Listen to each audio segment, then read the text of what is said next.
Welcome to Fireside Devotionals. Today's devotional is taken from Right from the Heart, and today's devotional is titled, Believe in Miracles.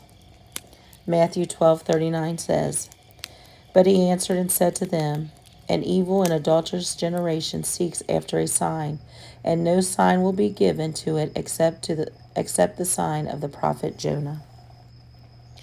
Roman guards saw the resurrection of Jesus Christ and chose not to believe.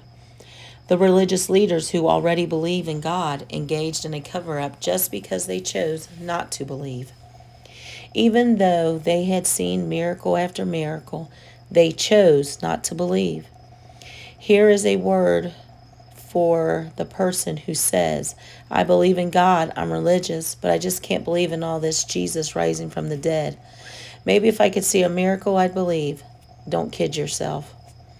You see, even if you saw a miracle, it would be hard for you to believe for several reasons. First off, you'd probably think it was a trick.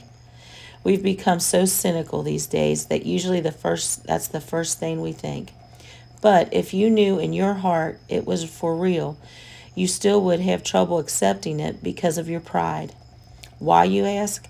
Because you've have to admit that you were wrong. I've got some sobering news for you.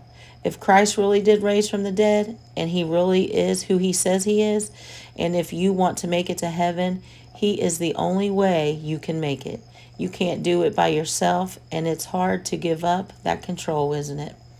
Look, if you're determined not to believe, even if a man raises from the dead and walks into someone's office, are you really going to go along with the crowd, or are you going to be open-minded to the truth and stand for what you have discovered is right?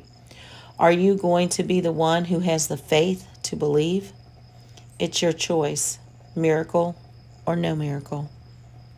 Amen and God bless.